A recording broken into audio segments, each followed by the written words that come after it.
नमस्ते। मैं डॉक्टर मीता सक्सेना आज लेकर आई हूँ आपके लिए प्रेमचंद की लिखी अमर कहानी नादान दोस्त। नादान दोस्त का अर्थ होता है वो मासूम दोस्त जिसे पता ही नहीं कि वो आपका दोस्त है और आप उसके लिए कुछ अच्छा करना चाहते हैं।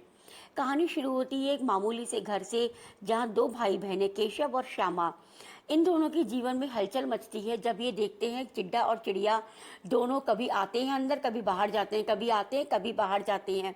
हुआ क्या था, एक कार्निश के ऊपर, जो दीवार के ऊपर थोड़ी सी जगह होती है, वहां पर चिड़िया ने अंडे दिए हुए थे। तो चिड्डा चिड़िया बार बार आते थे और अंडों के ऊपर बैठकर उसको गर्म करते थे। लेकिन ये सब कुछ बेचारे बच्चों को तो पता नहीं था। बच्चों ने अपनी मासूमियत में उनके जीवन में भौकाल मचा दिया, मतलब एक हलचल मचा दी। बच्चों को एक्सप्लोर, सब कुछ जानने की इच्छा होती है, वो भी समय से पहले, और बिना किसी पूरी जानकारी के उसको यूज करना, उसको प्रयोग करना बच्चों की आदत होती है। नहीं करना चाहिए लेकिन होती है। बच्चों ने सोचा चलो चिड़िया के अंडे निकलेंगे तो उसमें से बच्चे निकलेंगे। छोटी बहन छोटी थी, उसने सोचा अरे अंडे में से तो बच्चे निकल के उड़ जाएंगे। फिर भाई ने समझाया अरे बाबा, अंडे में से बच्चे निकलेंगे, फिर बड़े होंगे, उनके पर निकलेंगे, फिर वो उड़ेंगे। अब भाई बहनों को ख्याल आया बेचारे चिड्डा चिड़िया कितनी ज़्यादा अपनी उनको दाने वगैरह पकड़ के लाएंगे, इन्हें काफ़ी तकलीफ होगी। तो एक काम करते हैं, थोड़ा सा दाना ऊपर रख देते हैं। चावल का उन्होंने अरेंजमेंट किया, थोड़ा प्रयोग किया और चावल ऊपर रखा गया। फिर उनको लगा बेचारा धूप होगी तो पानी चाहिए, इसलिए गमले में से पानी भी लाया गया। अब बात आई ऊपर कैसे चढ़ेंगे। भाई की भी हाइट यानी कि कद छोटा था, भाई ऊंचा कम था। नहाने की चौकी, स्टूल, कुल मिला के इंतजाम करके बड़ा भाई किसी तरह से ऊपर पहुंचा। ऊपर पहुंचकर उसने देखा जो घोंसला है वो टीवी सीरियल की तरह या फिल्मों में जो दिखाते हैं वैसा बिल्कुल भी नहीं है। बिल्कुल सादा सा है, दो चार तिनकों के ऊपर अंडे पड़े हुए हैं। यही तो अंतर होता है असली जिंदगी और फिल्मों की जिंदगी में। इसने पानी, चावल और फिर उसने देखा बेचारे अंडे कैसे तिनकों के ऊपर पड़े हैं, इसलिए उसने अपनी बहन से धोती का टुकड़ा मंगवाया और उसकी गद्दी यानी कि मैट्रेस टाइप बनाकर उसके ऊपर अंडों को आराम से रख दिया। सब कुछ काम आराम से हो गया और वो नीचे उतर आया। लेकिन छोटी बहन मचलने लगी। जो काम बड़ा भाई बहन करे वो छोटा ना करे, ये तो हो ही नहीं ना सकता।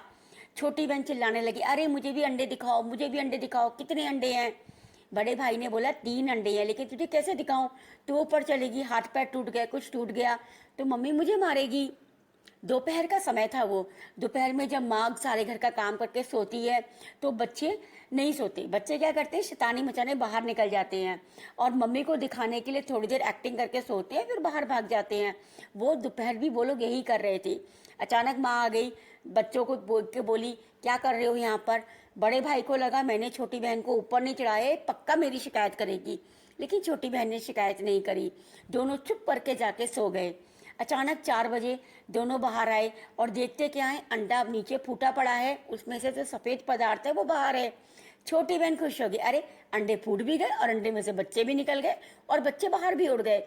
फिर जाके बड़े भाई को पता चला अरे ये तो अंडे टूट चुके हैं। इतने में उनकी माँ आ गई। माँ ने देखा कि अंडे टूटे पड़े हैं, वो तुरंत समझ गई 2+2 4 ही होते हैं। माँ ने अंडों को देखा और बच्चों के चेहरों को देखा। माँ तो माँ होती है, माँ समझ गई कि इन लोगों ने ही तोड़े हैं अंडे। उन्होंने पूछा कि तुम लोगों ने अंडे को टच किया था, छुआ था। श्यामा को अब भैया पर तरस नहीं आया, इसलिए नहीं कि उसने ऊपर नहीं चढ़ने दिया था, लेकिन अंडों की जो मृत्यु हुई वो बेचारी को इमोशनल कर गई, भावनात्मक हो गई वो बच्ची। और उसने बोल दिया हाँ माँ, इसी ने, बड़े भाई ने ही अंडों को छेड़ा था, छुआ था। माँ ने पूरी बात पूछी, क्या हुआ, कैसे हुआ।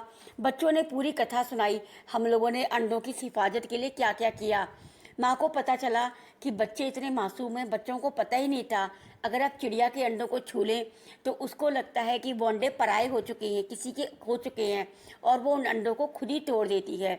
बच्चों को बहुत दुख हुआ कि उनकी गलती, उनकी नादानी की वजह से उनके नादान दोस्त के छोटे छोटे बच्चे दुनिया में आने से पहले ही स्वर्ग सुधार गए। इस पाठ से हमें इतना जानने को मिलता है कि पूरी बात जाने हुए, पूरी जानकारी हमें ना मिले तो हमें काम नहीं करना चाहिए। बच्चों को बच्चा बन के ही रहना चाहिए। अगर आप कुछ एक्सप्लोर करना चाहते हैं, कुछ ज़्यादा जानना चाहते हैं तो बड़ों से पूछें, कहीं ऐसा ना हो आपकी छोटी सी गलती किसी नादान दोस्त की जान ले ले। धन्यवाद।